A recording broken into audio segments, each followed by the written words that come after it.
Hi, welcome back. We're going to talk about black and white photography today. Your assignment is going to be 5 black and white images. So, when we talk about black and white images, a lot of times we're talking about simplicity. So, this is a degree of simplicity. And simplicity is one of the hallmarks, I think, of a good image. This is an important concept. So, keeping it simple is not the easiest thing to do. All of the concepts we've looked at in our lessons on composition are designed to have you actively looking to see your image as a whole within the frame and paring it down. So, this is a fairly minimalist type of image. We're going to look at a few of those. You, as the photographer, have total control over what goes into your shot. Think about everything that goes into your frame and decide if you want it there. And if you don't want it there, then move around until you find the right perspective or take that object out. So shoot from underneath, shoot from above, step to the right, step to the left, put your camera on the ground, get on your belly.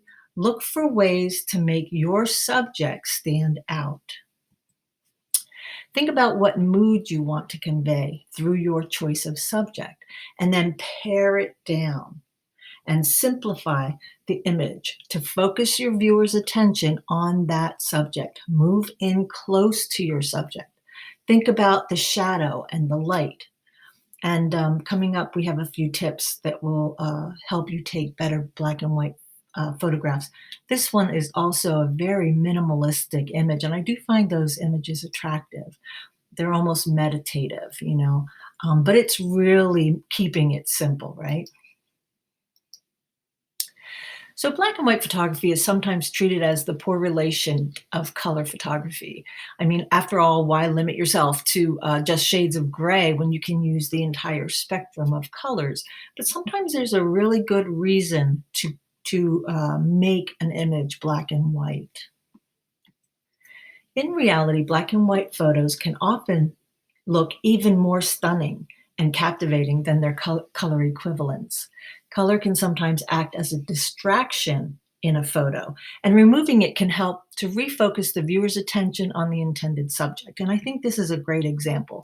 So I took this image of a leaf. It's just a close up of a leaf. The leaf is pretty large. It's a frond, like, I don't know, some kind of palm frond. And but I wanted the detail. I loved the detail in the veins and the lines that are in here, but I found these patches of brown very distracting. And if I'd been able to maybe darken those, I did like the color. I love the color came up. You're almost enthralled with the color. So the color grabs you. And then I feel like the color of these brown patches kind of distract you. By turning it into a black and white image and darkening these areas, and really it just makes the texture of the leaf itself pop. It wouldn't do that in color. I don't feel you get the same sense of texture with the color one that you do with the black and white. In color, it's all about the color. In black and white, it's all about the texture. So that's, I mean, you don't even notice this texture here and the beautiful white rim outside outlining the leaf here until you turn it into black and white. So the things we're going to look at: black and white photography offers a unique perspective on many subjects. Removing color brings out the hidden details, textures, and shapes of an image. It can be largely boiled down to 5 key concepts. Developing your familiarity with them will help you take more informed black and white shots. And the same concepts can also be used to improve your color photos. So the same concepts, these same 5 concepts will also help improve your color photos as well as your black and white conversions. So we're going to look at them one at a time. First one is shape and form. Second is contrast, which is the difference between light and dark. The next is pattern, so patterns, repeated patterns. Texture, which is the texture within a shape. And then lighting, which brings out the texture. So shape and form. When you remove color from an image, you can no longer rely on it to provide interest or a focal point in a scene. So it really is paring down your image just by turning it into a black and white. This may seem obvious, but it can also be easy to forget. And by doing away with color, we also remove one of the most potentially distracting elements of a photograph. So, you don't know what color, if this was a red car, if having it be just a dark car, all of a sudden you're not remember red, we haven't done color theory yet, but red is a potent color. So if you see something that's red in an otherwise fairly gray, actually, I think this color was fairly blue. Um, it would be more about the color. The color would make it pop. It would be less about the shapes and the forms that are created by the dark spaces and the light spaces. Okay. Form and shape are all important in black and white photography. When looking for a good shot, look beyond the colors in a scene and instead focus your attention on the shapes created by light and dark. Arrange them in a way that emphasizes the most interesting aspect of the shape or creates an intriguing composition of different shapes. So here we definitely have like this shape as a triangle. We've got lots of triangles going on here. And the red car in the front would be distracting. It would detract from these shapes if you could see that red. The next one would be contrast. That's number 2. Without differences in color to separate elements of your scene, you must instead introduce contrasting shades into your black and white photos. So that would be, so there's a spectrum from black to white, and it goes and it has all these shades of gray in between. And the more defining shades of gray you can get, the more ends, deep, deep darks and bright, bright brights, more contrast you can get, the more defined your subject will become. You can use contrast to help your main subject stand out. For example, by photographing a light subject against a dark background, that helps that subject pop. And conversely, a dark subject, here these trees, against a light background. We have a light bench against a darker background. So that contrast between those shades of gray helps define your subject. Okay. And it also adds depth by including a variety of tones and shades in your photo. So this creates depth. You'll notice a lot of times that subjects that are closer tend to be darker. Subjects that are farther away tend to be lighter. And even on a sunny day, this is a foggy day, but even on a sunny day, if you look in the distance, those colors and that light will tend to be lighter and hazier. And that's just the atmosphere in between creating that difference in tone. Next, we have patterns. So many patterns, particularly subtle ones, these are not subtle, but subtle ones often go unnoticed in color photos, especially because the colors draw our attention away from the pattern itself. It's just like this leaf. There's a lot of pattern in here, these stripes and things in here, but the color takes you away from the pattern. Okay.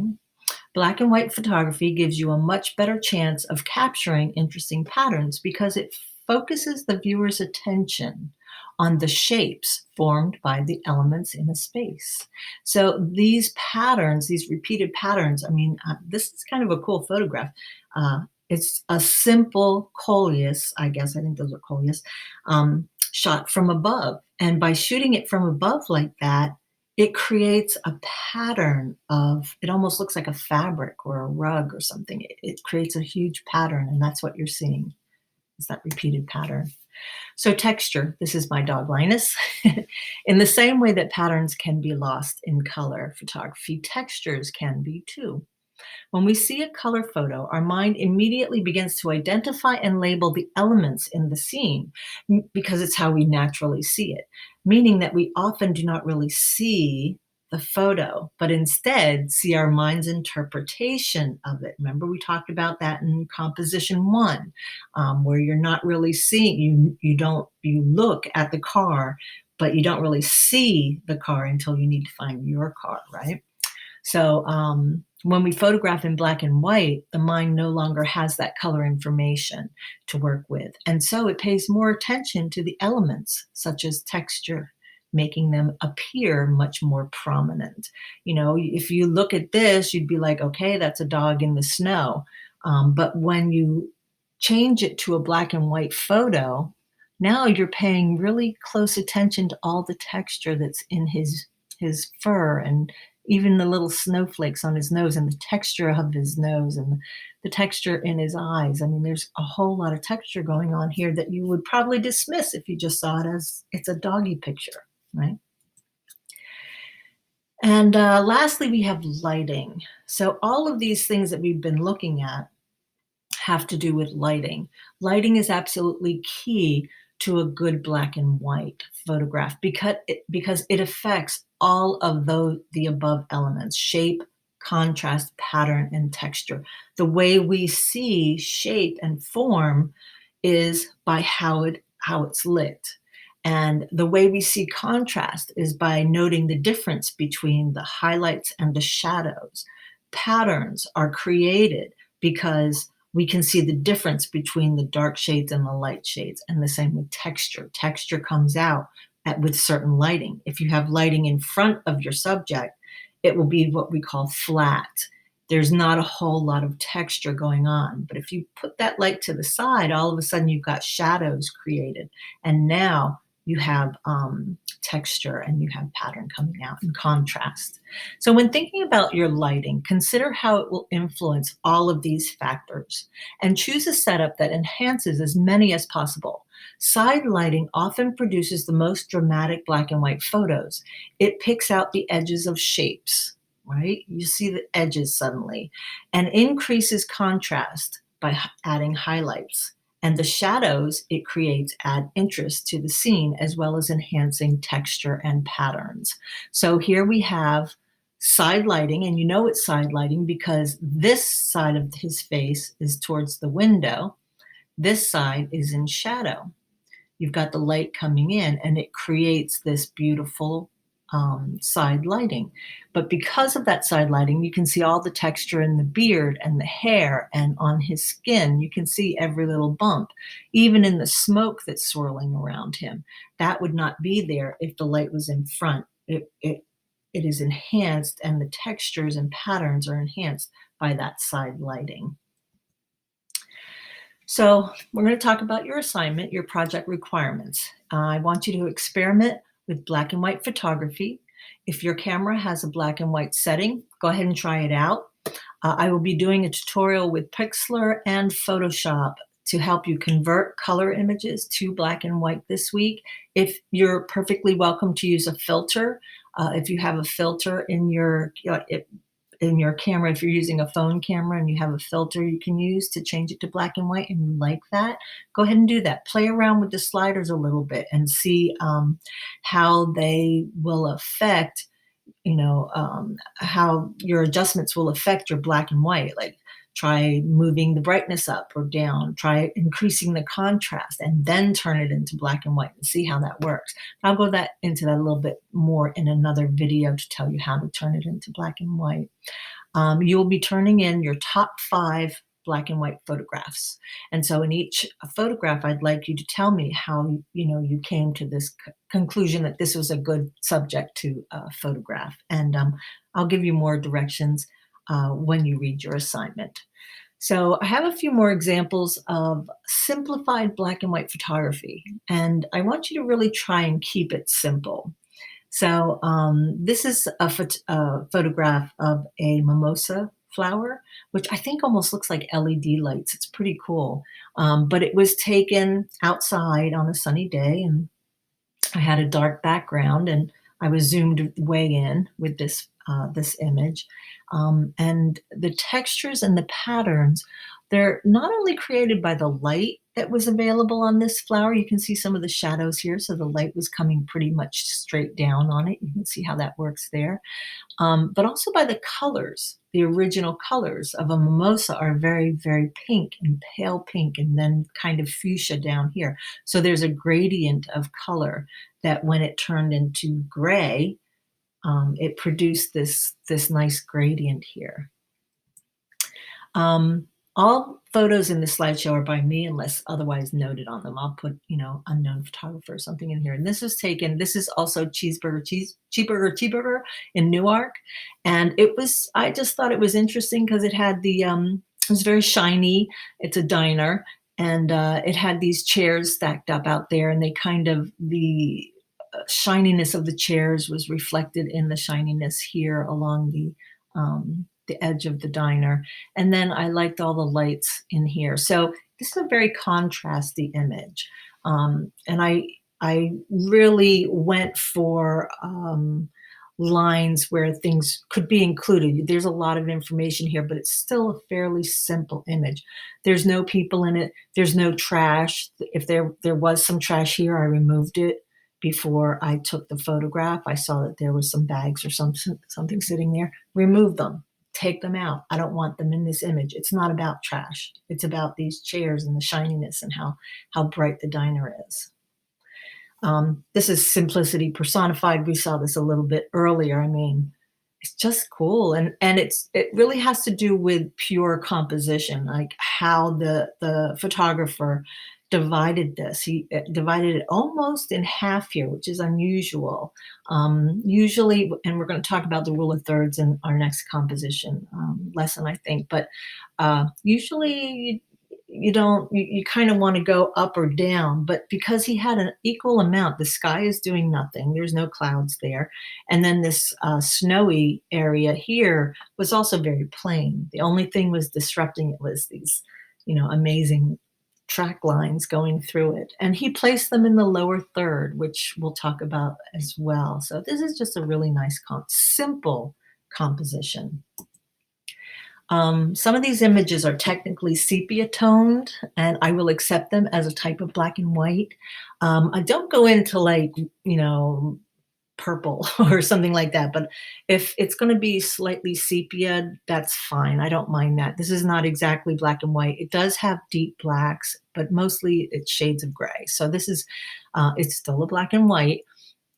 This was a dandelion that I photographed from the top down.